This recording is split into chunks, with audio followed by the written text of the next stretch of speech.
Good morning po sa ating lahat. Good morning po.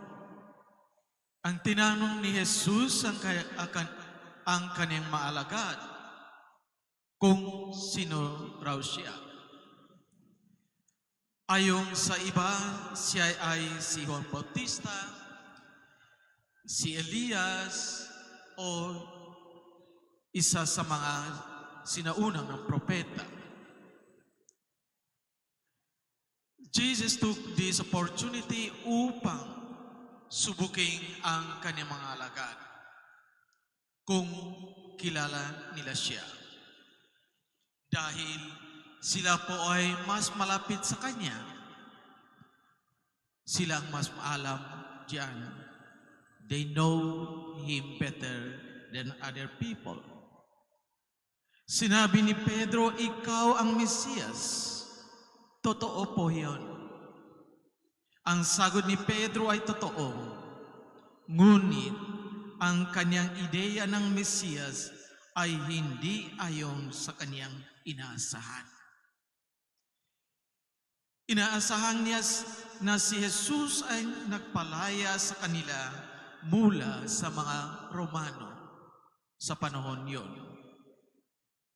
Si Pedro react sa statement ni Jesus. Sabi ni Jesus, anak ng tao ay magdurusa at mamamatay.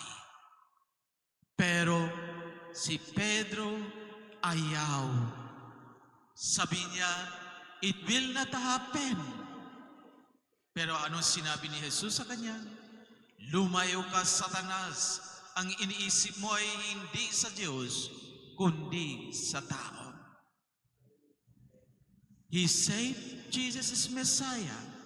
Pero ang iniisip niya ay hindi ang Mesiyas ng Diyos. Ang iniisip niya ay bilang isang tao.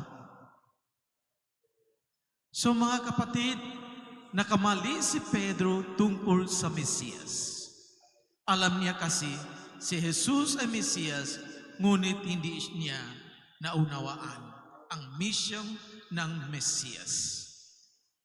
Jesus is the suffering Messiah. Nagdurusa siya para sa kanyang bayan. Sa pamamagitan ng kanyang pagdurusa ay pinalayan niya ang kanyang mga tao. Through His suffering, and He will free His people. Yung po ang suffering Messias, a suffering Kristo. Siya ay napunta dito hindi to be a king, pero siya ay suffering Christ, suffering Messias. Kaya mga kapatid, maaaring nating itanong ang sarili natin, kilala ba ako si Jesus? Sino si Jesus para sa akin? Siguro, this is a personal question that needs personal answer. Siguro tayo noon, bata pa tayo, binyagan, hanggang ngayon, Katoliko pa rin kami. Sa mga iba ay araw-araw simba. Pero totoo ba tayo kilala niya si Jesus? Do we really know Jesus? Sino siya para sa atin? Sino siya para sa akin? Sabi ni Pedro, siya ay Mesiyas. Pero ano sasabihin natin? Sino ba siya para sa akin? Personal. Dahil si Jesus ay personal, Lord and Savior. It's not because other people say that Jesus is Messiah. It's not because other people say that Jesus is God. Pero sa experience ko, sino siya? Dahil ang bawat isa sa ating ay may iba't-iba't pangunawaan at karanasan tungkol kay Jesus. Ang experience natin hindi parehas. Ibang-ibang ang karanasan at iba-iba ang pag-unawa natin. Sino ba si Jesus para sa akin personal?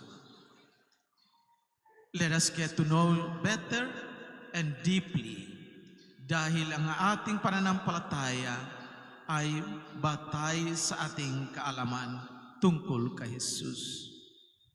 Our faith based on our knowledge about Jesus.